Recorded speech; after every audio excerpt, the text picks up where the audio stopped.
كان تعلم تعليم صدق تذكير النفاء والانتفاع إفادة شفاء الأثر التمسك بكتاب الله وسنة رسوله صلى الله عليه وسلم ومرضات القلب وأصحابه عند صوات عند الموت أخير الشافعين رسول الله سيدنا محمد صلى الله عليه وسلم أنبياء المرسلين المشايخ إلى الدين وقدم أسرارهم من بهم نفاذ الدين الآخرة الذي يصلوا وفاة من الموت يغفر لنا ونبينا محمد صلى الله عليه وسلم ويقول صاحب الفاتحة.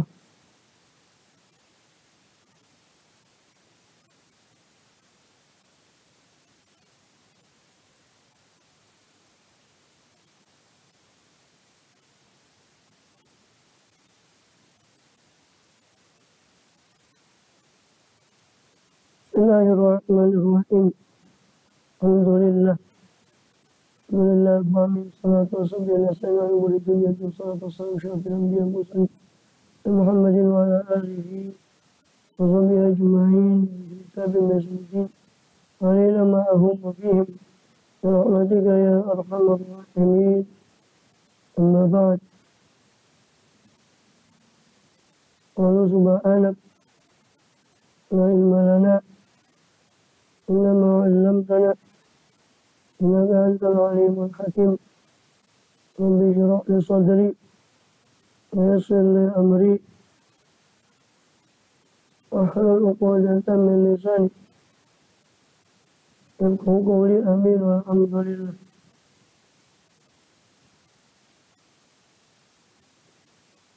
Alhamdulillah. Di sini kita membahas tentang Al-Ahadits Al-Arba'in An-Nawawiyah.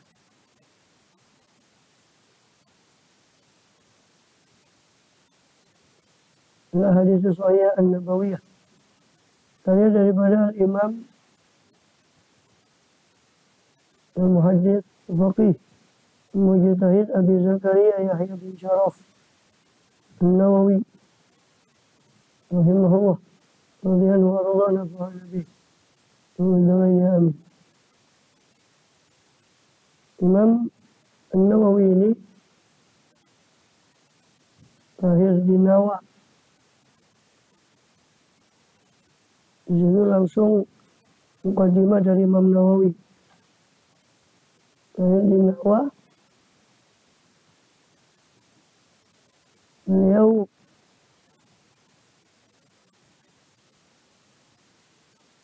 menyatakan lahir di Nawa. Ini sebagian tempat di Palestina.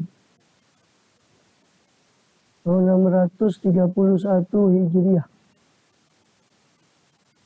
Wafat tahun 676 Hijriah.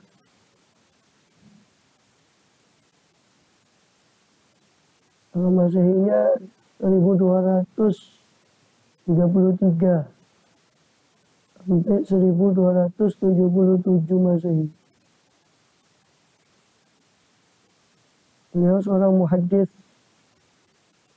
orang yang faqih, ahli hadis, ahli faqih, ahli lughah, ahli bahasa beliau.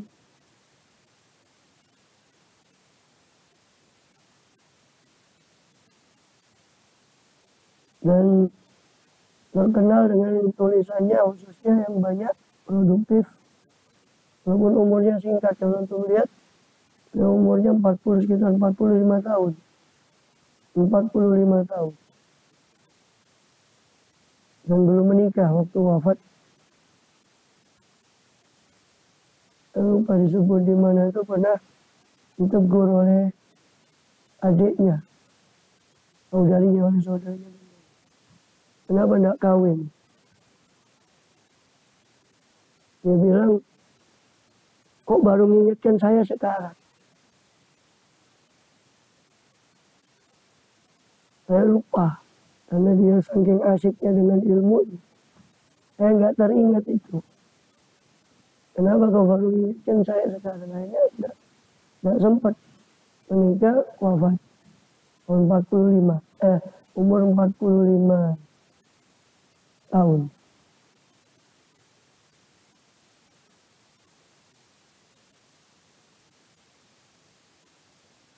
Banyak karyanya dari fikih, hadis, lughah, hingga beberapa biografi. Dan semua karyanya boleh katakan banyak dipelajari di dunia Islam, khususnya Riyadhus Shalihin. Itu masuk naskah yang banyak, yang boleh katakan naskah atau manuskrip tulisan tangan, boleh katakan termasuk yang paling banyak itu naskah Riyadhus Shalihin. Juga kitab beliau Al-Adhkar min kalami Sayyidil Abrar, itu lebih dikenal dengan Adhkar An-Nawawi, karena beliau Al-Adhkar min kalami Sayyidil Abrar, zikir-zikir dari kumpulan kalamnya Sayyidul Abrar, itu Rasulullah. Masuk ini Al-Arba'in dan Nawawiyah. Nantilah di mukadimahnya itu sudah beliau ceritakan sendiri kenapa beliau menyusun Arba'in ini. Dan beliau juga menceritakan sudah banyak ulama yang menyusun hadis macam ini, yaitu Arba'in, cuma dengan berbeda-beda topik. Berbeda topik. Nah, kitab Arba'in Nawawiyah ini, kitab Minhajut Thalibin, kitab Rawdah, dan beliau disebut sebagai Muharrirul Madhab, editor Mazhab Syafi'i, pengedit, pemilah dan pemilih dari pendapat-pendapat Mazhab Syafi'i.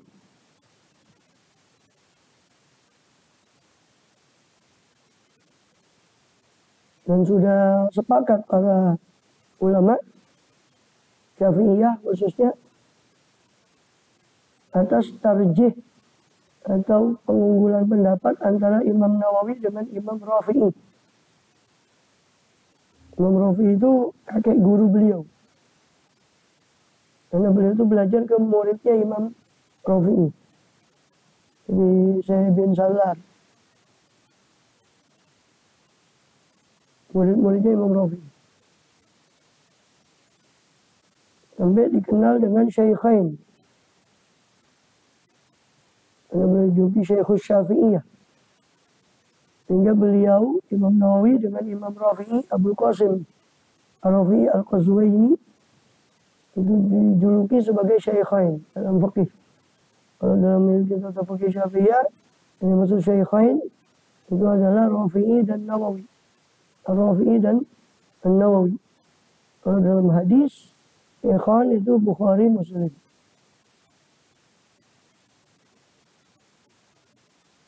Beliau rahimahullah radhiyallahu anhu dilahirkan di Nawa pada tahun 631 Hijriah.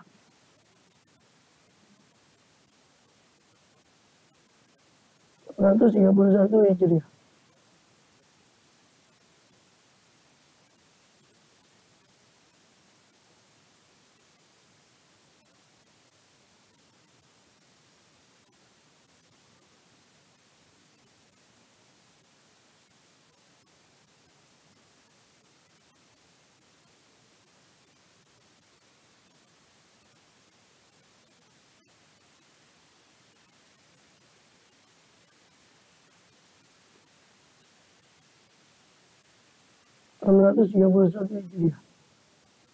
Ketika usia beliau sampai 15 tahun,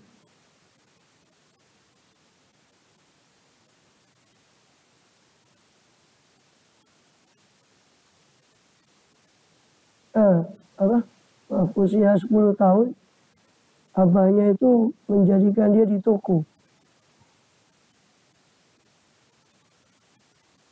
Usia 10 tahun. Menjadikan dia di toko, menjaga toko. Tapi meskipun demikian, itu tidak menyibukkan beliau dari mempelajari Quran sampai beliau menghafal Quran.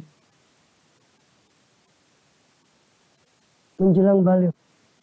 Dan sampai balik antara umur 10 sampai menjelang balignya itu beliau sudah menghafal Al-Quran. Dan beliau tinggal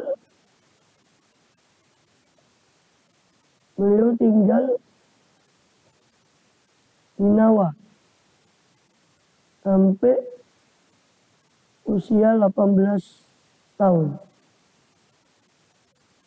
Kemudian beliau pergi ke Damaskus, tinggal di Damaskus.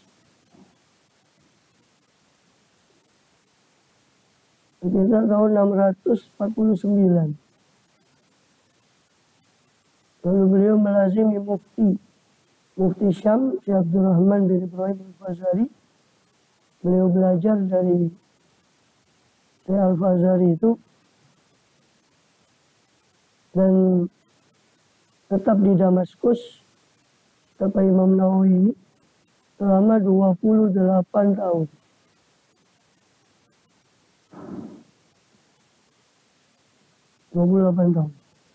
Beliau habiskan semua waktunya di Damaskus itu 28 tahun di rumah yang kecil di Madrasah Rawahiyah.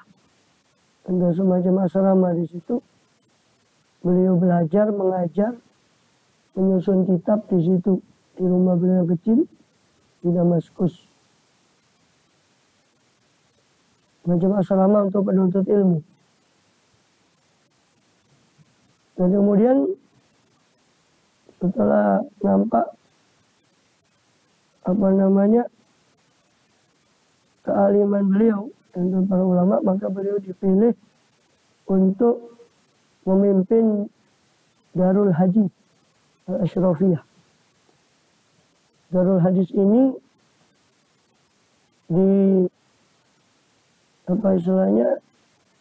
dibikin oleh salah seorang dari bangsawan untuk belajar mengajar hadis di Damaskus, di Sub Esronia, sebelah timurnya bentengnya Salahuddin Al-Ayyubi.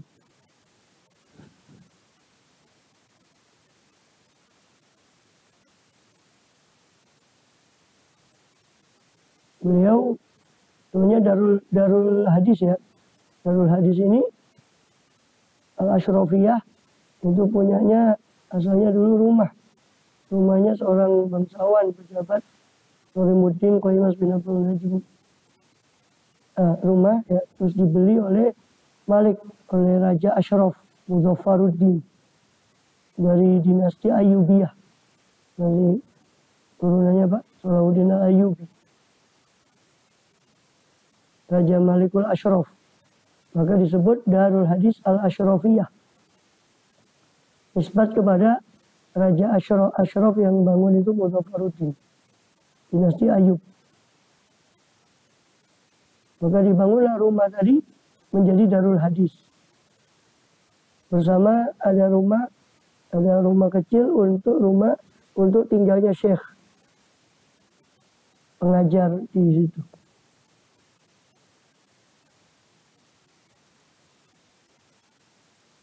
Itu dibuka tahun 630. Madrasah Darul Hadis Ashrafiyah. 630 Hijriah. Kurang lebih berarti 1 tahun sebelum lahirnya Imam Nawawi. Itu sudah dibuka madrasah.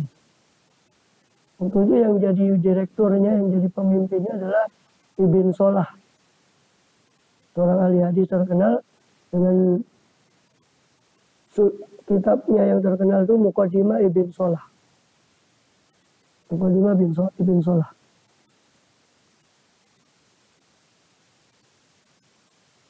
Yang mana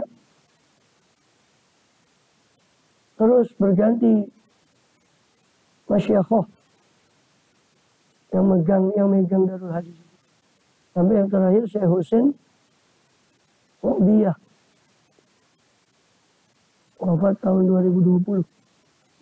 1442 Hijriah.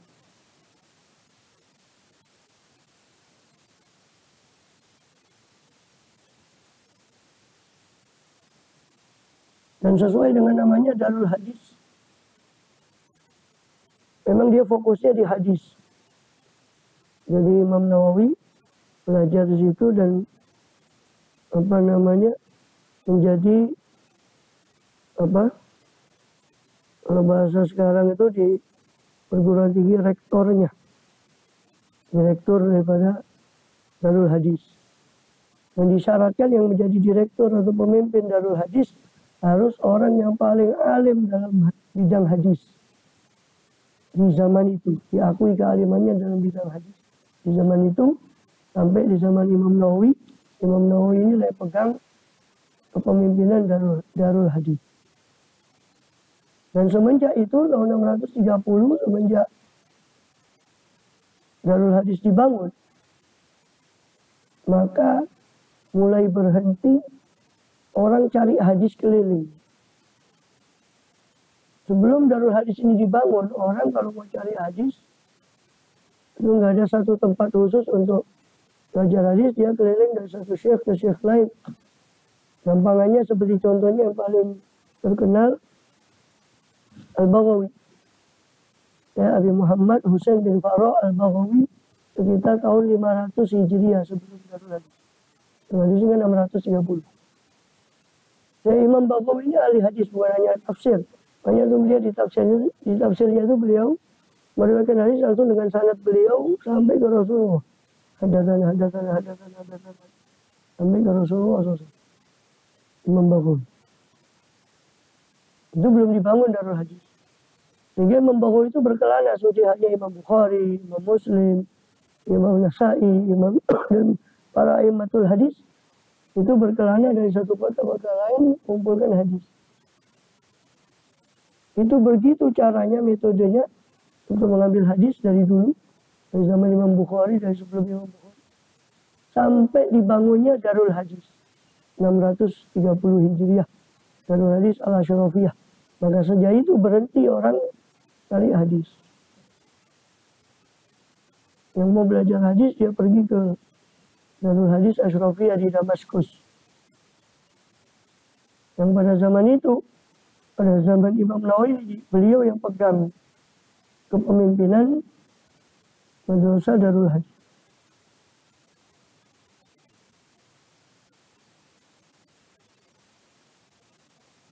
Kemudian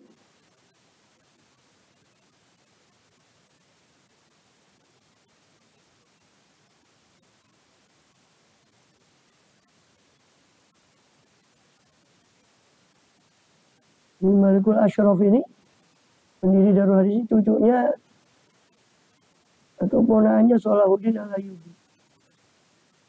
Ini Malikul Asyraf bin Malikul Adil Abi Bakar bin Ayyub, dari dinasti Ayyubiyah, dari Bani Ayyub.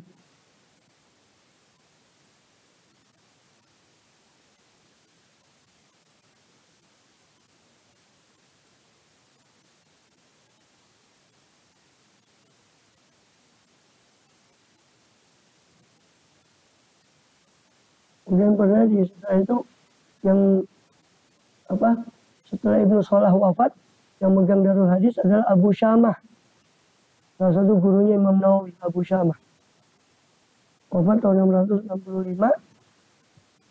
Setelah itu Ibn Asakir juga pernah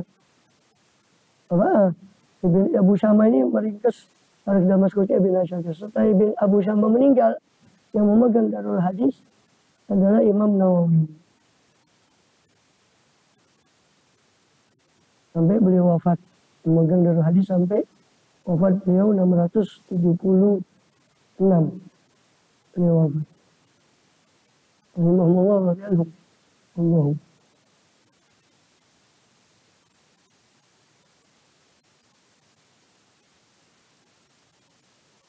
Juga Imam Al-Faruq, Imam Ibn Al-Wakil pernah memegang Darul Hadis, juga Imam Sablakani. Dan tidak konon di Darul Hadis ini ditaruh sandalnya Nabi SAW. Darul Hadis.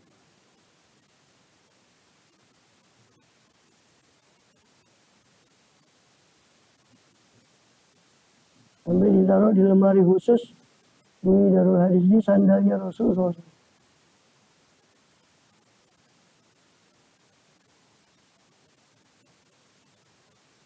Adapun Imam Nawawi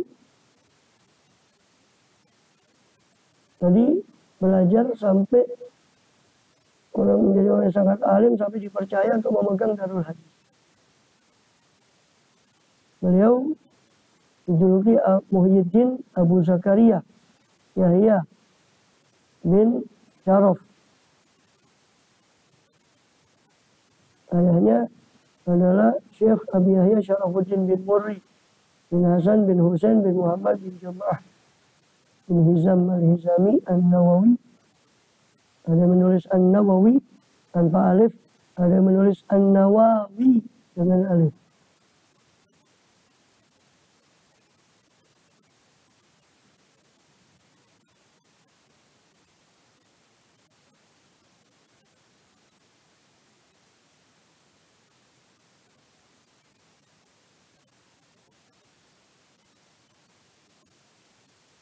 Dan beliau dijuluki Muhyiddin.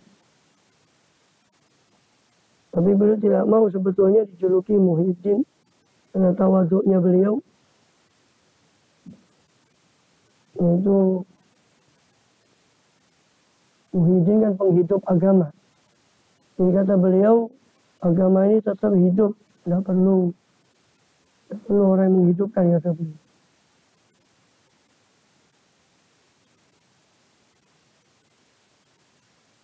Karena tawaduknya beliau. Kemudian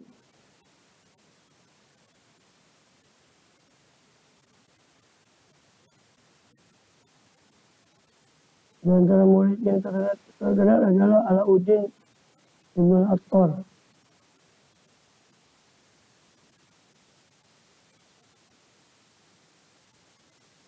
Kemudian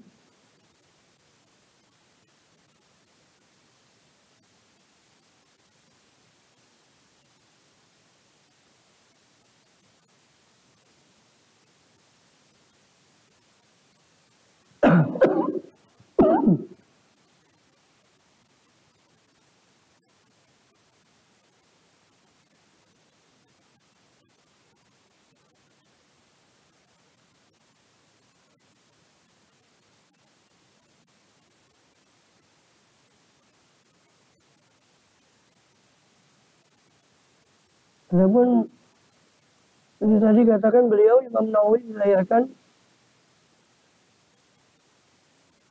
daripada 10 pertengahan di bulan Muharram di Nawah tahun 631, kurang lebih sekitar Oktober 1233 Masehi. Kalau tahun Hijriahnya 631. Hidup bersama ayahnya.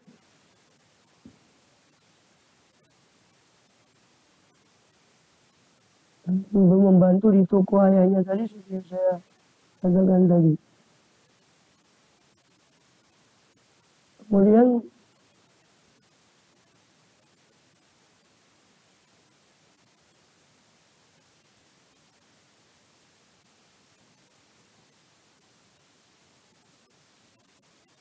dan pernah di waktu kecilnya beliau Imam Nawawi ini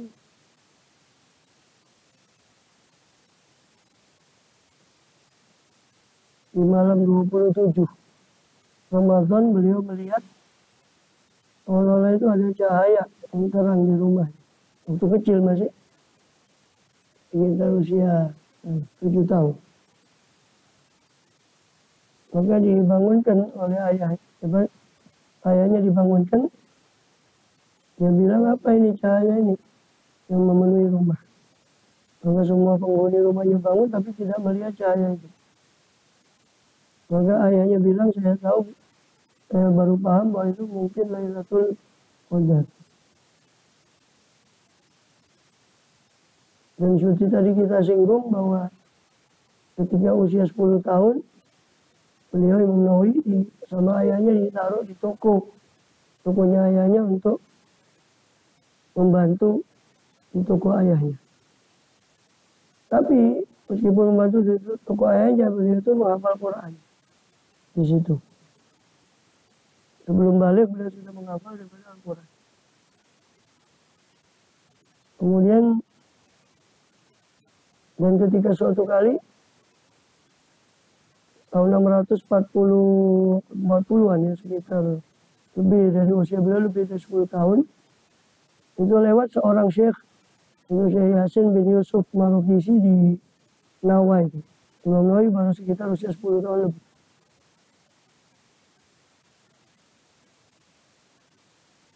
Dan dilihat oleh Syekh Yasin ini, saat itu anak-anak itu memaksa Imam Nawawi untuk main, tapi Imam Nawawi tidak mau main sama anak-anak itu, sampai menangis karena dipaksa sama anak-anak itu untuk main. Dan beliau membaca Al-Quran saat itu. Jadi boleh katakan, kata ulama, Imam Nawawi ini hampir tidak ada masa kecilnya. Tidak pernah dilihat dia itu main. Itu kelebihan ya. Bagaimana itu juga disaksikan seperti Abdul Qadir Jilani yang Allah hampir tidak ada masa kecilnya. Maka ketika itu si Syekh tadi, Syekh Yasin itu berpesan pada orang yang mengajarkan beliau Al-Quran untuk menjaga beliau bahwa ini anak diharapkan menjadi orang yang paling alim di zamannya dan paling zuhud, dan orang bakal mengambil manfaat. Maka ditanya oleh Syekh tadi, kamu ini dukun apa bagaimana? Dia bilang tidak, kata Syekh Yasin, cuma Allah yang membuat saya bicara. Itu diceritakan cerita itu oleh gurunya, guru yang mengajarkan di Quran, kepada ayahnya Imam Nawawi. Makanya ayahnya kepingin supaya beliau menghatamkan Quran segera. Dan sebelum balik beliau sudah menghatamkan Quran. Sampai umur 18 tahun tadi, beliau pergi ke Damaskus untuk menuntut ilmu. Dan Damaskus ketika itu termasuk kota besar, banyak dikunjungi ulama juga. Bukan ada yumkin segala malamnya Dan dikatakan zaman itu boleh dikatakan tidak, orang itu tidak bisa menyempurnakan ilmunya selama dia tidak mengunjungi salah satu kota-kota besar Islam di zaman itu, yang disitu penuh dengan ulama. Nah, salah satu kota besar yang banyak ulama itu di situ adalah Damaskus. Dan di situ jadi nampak firasatnya Syekh Yasin tadi, Al-Marukisi kepada Imam Nawawi, bahwa orang ini, si anak ini bakal menjadi anak yang alim. Kemudian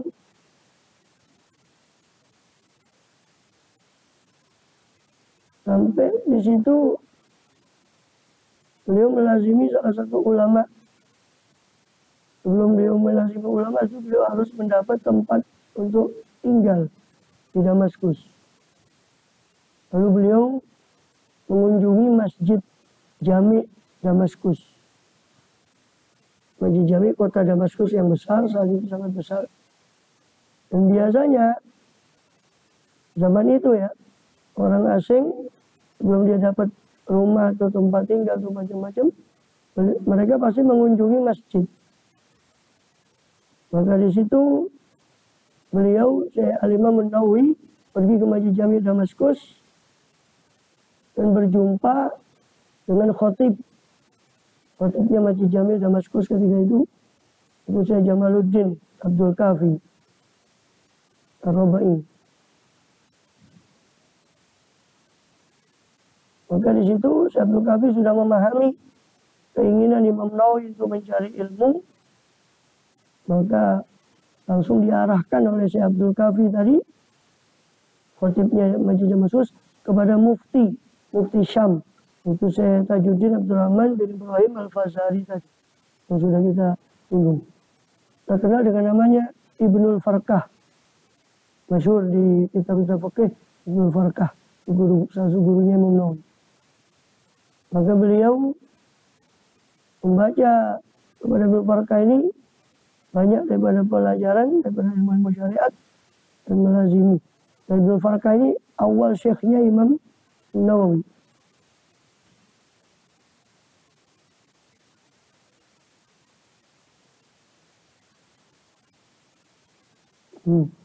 Dan saat itu, sampai berapa lama dia, Ibnu Farqah, Imam Nawawi ini belum dapat tempat tinggal. Masih tinggal di Masjid Damaskus. Dia lihat murid-murid lain itu bertempat tinggal di madrasah-madrasah yang tersebar di Damaskus. Di madrasah mungkin macam pondok kalau bahasa sekarang. Habis itu tempat tinggalnya thalabatul ilmi. Tentu masih banyak wakaf-wakaf untuk penuntut ilmu. Maka dia tanya pada gurunya, Ibnu Farqah ini, tentang satu tempat yang bisa dia tinggali.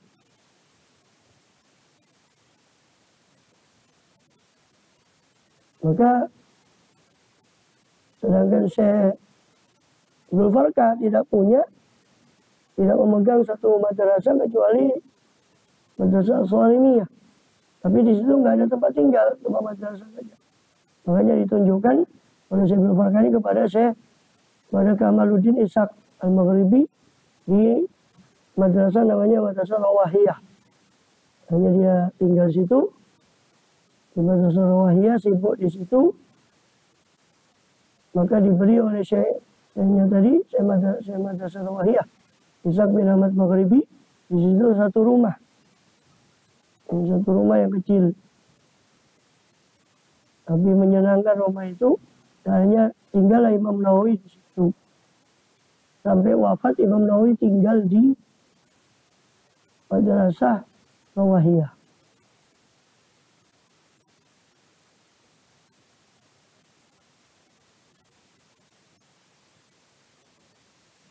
Kemudian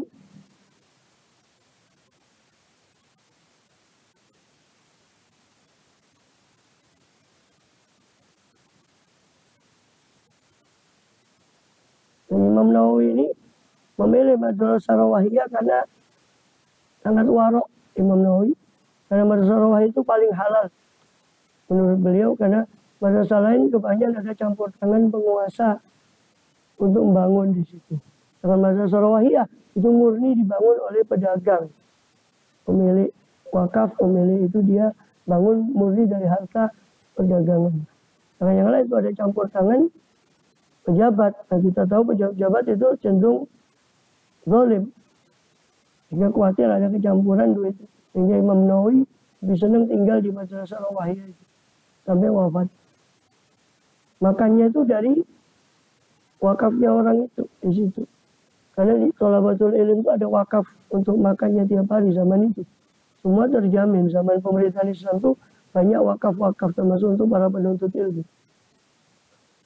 Juga zaman Imam Ghazali itu ada wakaf-wakaf tertentu. Imam Nawawi makan dari roti itu. Kadang nggak beliau makan semua, beliau sedekahkan sebagian beliau makan. Ini karena memang Imam Nawawi ini tirakatnya. Sampai dikatakan Imam Nawawi ini makan itu cuma sekali. Itu ketika maghrib. Dan minumnya cuma sekali, yaitu ketika fajar, ketika sebelum fajar, sahur. Sehingga beliau masuk kamar kecil itu cuma seminggu sekali. Imam Nawawi masuk kamar kecil cuma seminggu sekali. Kita sehari berapa kali.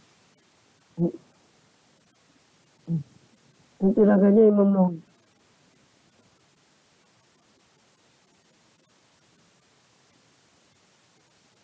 Dan Imam Nawawi tinggal di Damaskus itu 28 tahun, dari kita singgung. Ini beliau ketika datang ke Damaskus umurnya 18 tahun. Dan beliau tidak pernah keluar kemana-mana dari Damaskus itu kecuali haji. Kecuali beliau pernah haji dan ziarah ke makam Imam Syafi'i. Atau ziarah ke Nawah, tempat kampung halamannya dia. Dan semua waktunya dihabiskan di Damaskus itu 28 tahun. Dari mulai beliau datang umur 18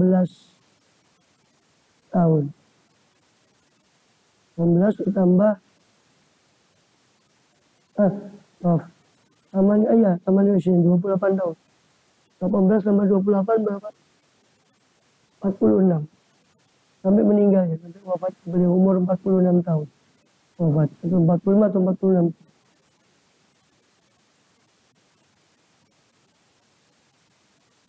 Dan setelah sekitar 2 tahun dari datangnya beliau ke Damaskus, beliau berhaji.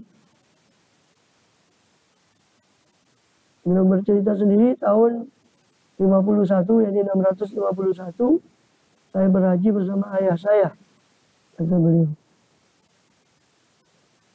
Dan kebetulan di situ wukufnya hari Jumat. Ini haji, kata orang, haji akbar.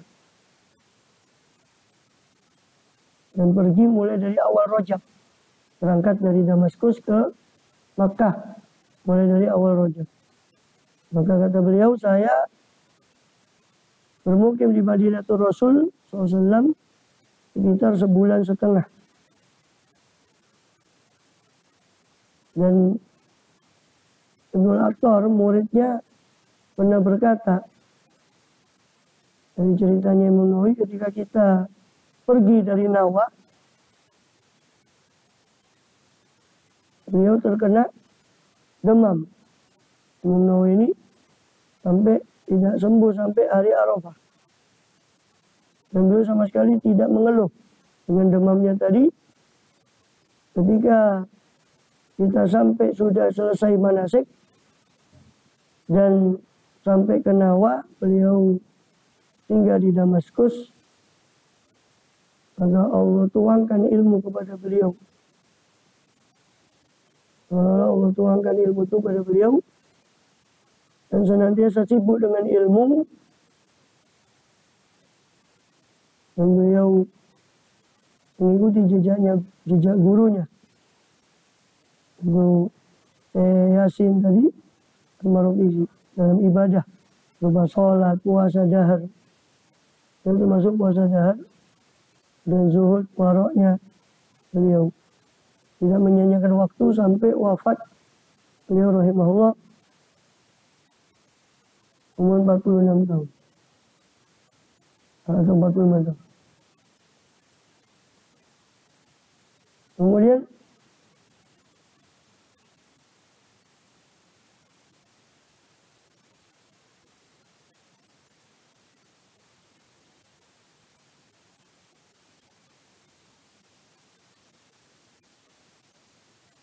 adapun setelah Imam Nawawi tinggal di Madrasah Rawahiyah dan tenang di sana di Masjid Damaskus, beliau konsentrasi untuk mengambil ilmu berupa dengan kecintaan beliau terhadap ilmu, dan beliau termasuk orang yang dijadikan contoh untuk semangatnya dalam menuntut ilmu. Sampai dikatakan oleh Imam Nawawi sendiri, saya 2 tahun tidak pernah meletakkan tubuh saya 2 tahun di tanah. Tidak pernah meletakkan tubuh.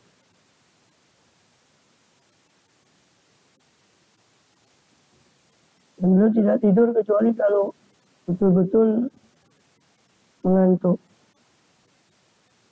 Dia selalu mengatur waktunya untuk melazimi ilmu, melazimi pelajaran, menulis, mutola'ah, mondar-mandir kepada guru-gurunya. Dan dikatakan oleh Syekh Qutbuddin Al-Yunini, bahwa beliau, Imam Nawawi rahimahullah, tidak menyia-nyiakan satu waktu pun di malam dan di siang hari, kecuali di dalam sibuk dengan ilmu.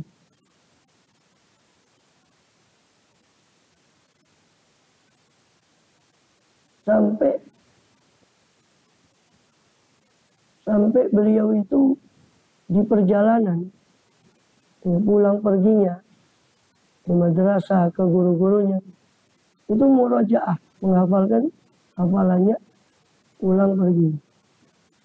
Dan begitu terus sampai 6 tahun.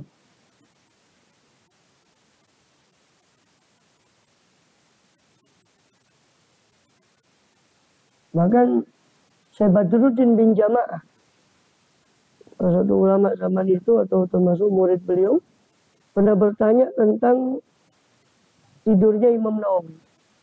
Dan dikatakan dari 2 tahun saya tidak pernah meletakkan tubuh saya ke tanah.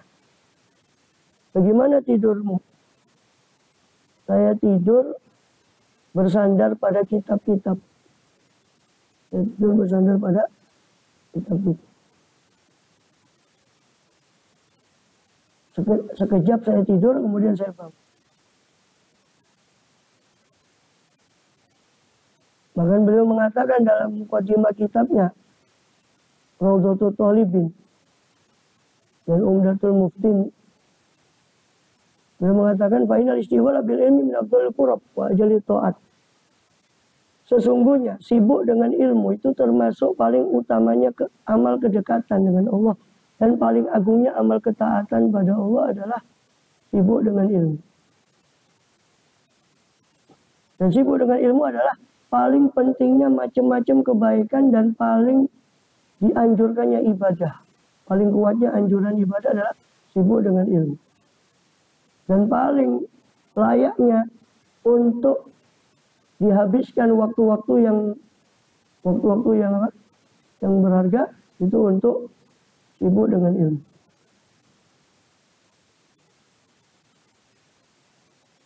Musyamar bidokil tamam biasa sabun apa sih? Dan sungguh bersemangat dalam menjangkau ilmu ini dan menguasai ilmu ini para orang-orang yang memiliki jiwa yang suci dan bersegera untuk ihtimam untuk mementingkan ilmu ini orang-orang yang mulia. Dan sungguh bergegas dalam berhias dengan ilmu ini orang-orang yang berlomba dalam kebaikan. Dan beliau mengatakan bahwa banyak ayat dan hadis yang mendukung apa yang saya ucapkan ini.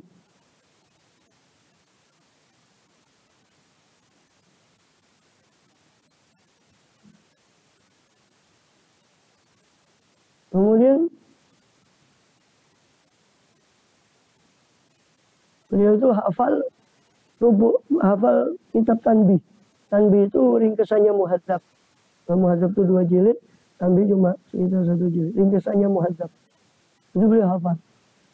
Sisa cuma beliau menghafal Tanbih itu cuma 4 bulan. Sisanya beliau gunakan untuk menghafal 1/4-nya Muhadzab. 1/4-nya Muhadzab.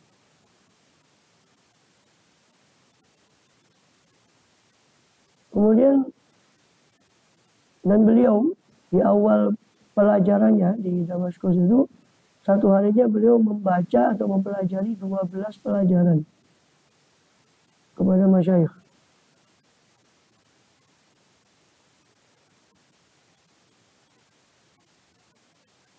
Kemudian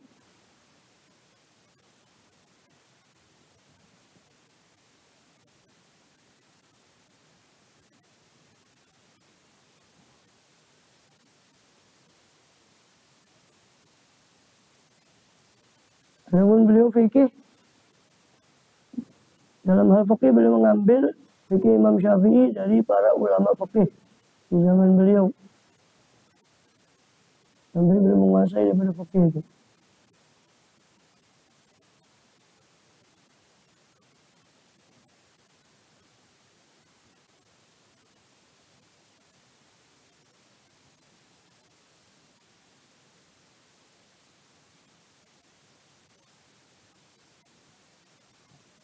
Kemudian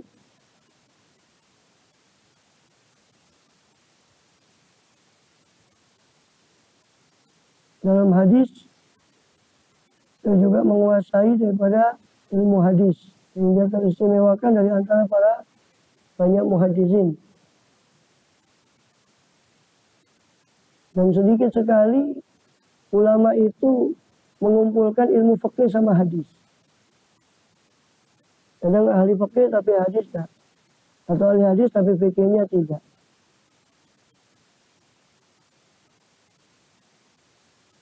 Jadi beliau Imam Nawawi mengumpulkan ya fikih ya hadis. Kemudian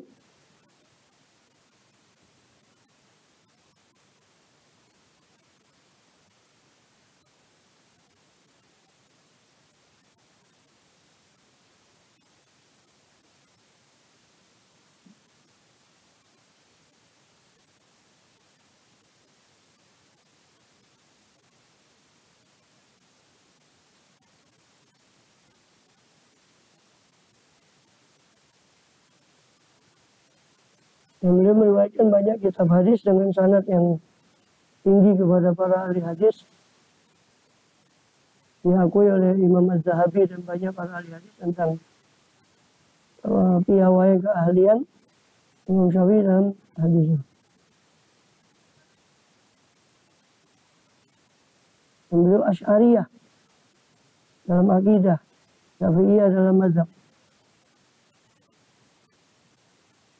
Dan ini kita tahu bagaimana bahwa Al-Wahabiyah itu nggak ada sanadnya kepada. Kalau dia lihat sanadnya baik sanad Quran, sanad hadis, dia lihat ke atas. Dia ngambil juga, tapi ya gurunya lain, dia kemana gurunya kemana. Wahabi itu kalau dia lihat sanadnya, dia ngambil hadis dari siapa? Ke atas. Itu semuanya Ahlussunnah, semua Asy'ariyah, Maturidiyah. Ahlussunnah. Tidak kecuali dia tahu Wahab. Tak ada. Ilmunya Wahabi, sanadnya terputus sampai Muhammad bin Abdul Wahab. Nah, mereka ngambil sanad dari ulama-ulama lain. Maksud dari Imam Nawawi. Tapi anehnya akidah mereka nyimpang. Bukan dari mengikuti akidahnya Imam. Para ulama Ahlussunnah. Lughah. Imam Nawawi itu ahli juga dalam lughah. Dia punya kitab Tahdzibul Asma' wal Lughat. Juga Tahrirut Tanbih. Itu menunjukkan penguasaan beliau dalam ilmu lughah.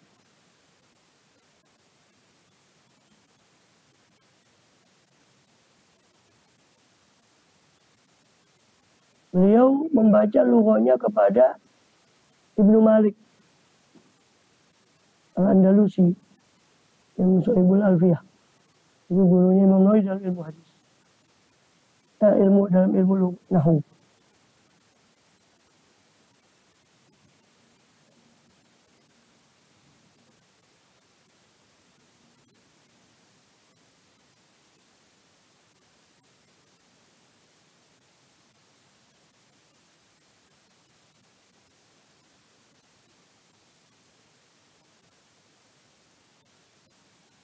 Dan beliau ingin sibuk dengan ilmu kedokteran, ilmu tib, dengan ilmu ketabiban. Dan beliau mengakui bahwa saya pernah mau menyibukkan diri dengan ilmu ketabiban, kedokteran, sampai saya beli kitab Al-Qanun, kitabnya Ibnu Sina, kitab kedokterannya Ibnu Sina, Al-Qanun. Saya kepingin itu menguasai ilmu kedokteran, tapi saya rasakan hati saya gelap. Dan saya, kata Imam Nawawi, beberapa hari saya tidak bisa ngapa-ngapain, tidak bisa sibuk dengan ilmu gara-gara gelapnya hati itu tadi. Akhirnya saya renung, dari mana kok kayak gini kondisi saya. Maka Allah ilhamkan pada saya bahwa sebabnya adalah sibuknya saya dengan ilmu kedokteran itu. Maka saya keluarkan semua kitab-kitab kedokteran dari rumah saya. Maka semenjak itu kembali lagi hati saya juga. Ini bukan berarti ilmu kedokteran jelek, tapi bagi beliau rupanya Allah menghendaki lain. Beliau. Karena seperti Imam Ghazali itu menguasai. Kalau melihat Ihya itu beliau menjelaskan tentang di kitab Syukur tentang masalah makanan. Mulai dari hasrat makan sampai gimana mengunyah sampai pencernaan makanan itu di Ihya. Untuk antum tahu bagaimana penguasaan Imam Ghazali dalam ilmu anatomi tubuh, ilmu kedokteran dan sebagainya.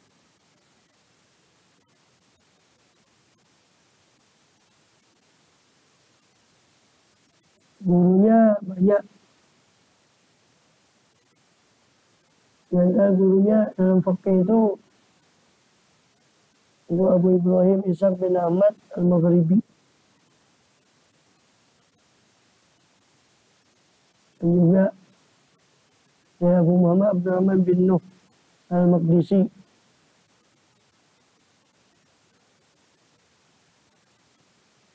Dalam ilmu hadis beliau mengambil dari Ibrahim bin Isa Al-Muradi Al-Andalusi.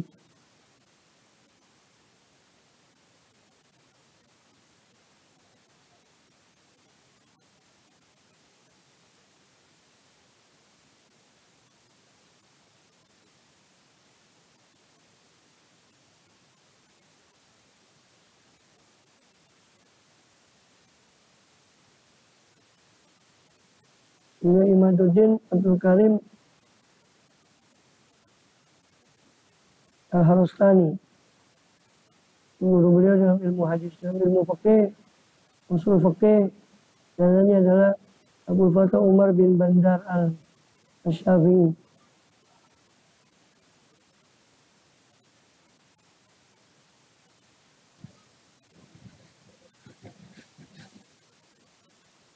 Wallahu a'lam.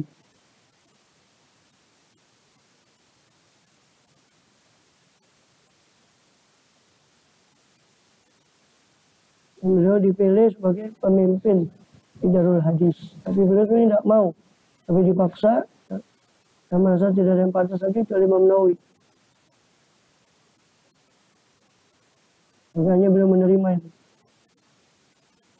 Tapi kalau tidak salah yang saya pernah ingat, beliau tidak mengambil gajinya dari Darul Hadis.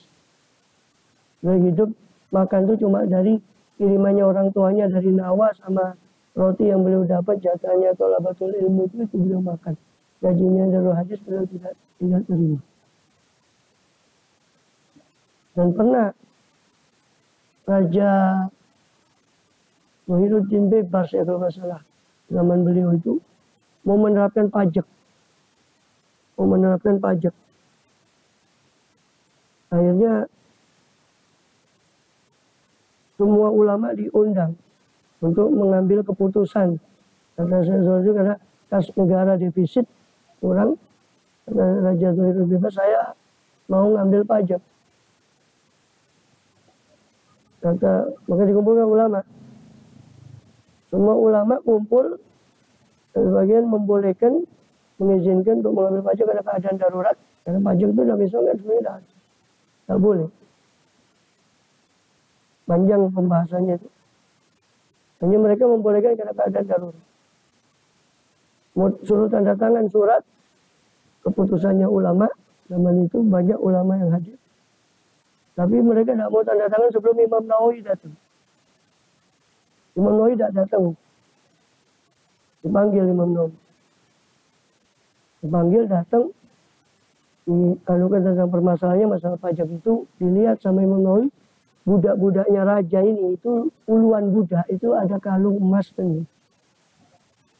Raja itu punya budak buahnya. Budaknya ini pakai aja saja. Itu ada macam-macam emas ini itu. Macam-macam pakaian yang bagus. Maka Imam Nawawi disuruh menganukan pajak. Kata Imam Nawawi tidak boleh. Tidak boleh menerapkan pajak. Kecuali kau jual dulu itu emas itu yang ada pada budakmu. Semua kau jual, kau masukkan kas negara. Kalau masih kurang baru boleh menetapkan pajak. Suruh tanda tangan surat Imam Nawawi tidak mau. Pergi. Dia diusir Imam Nawawi oleh raja dari Damaskus. Tapi tidak lama rajanya sakit mati, Imam Nawawi masuk lagi. Ya, kalau bahasa kita kualat Imam Nawawi rajanya itu adalah mati. Imam Nawawi keluar dari. Dan lama lagi Imam Nawawi masuk lagi. Karena rajanya yang muslimnya sudah tidak ada.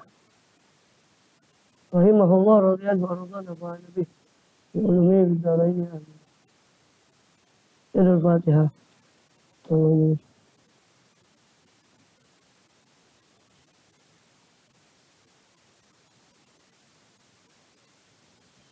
Bismillah.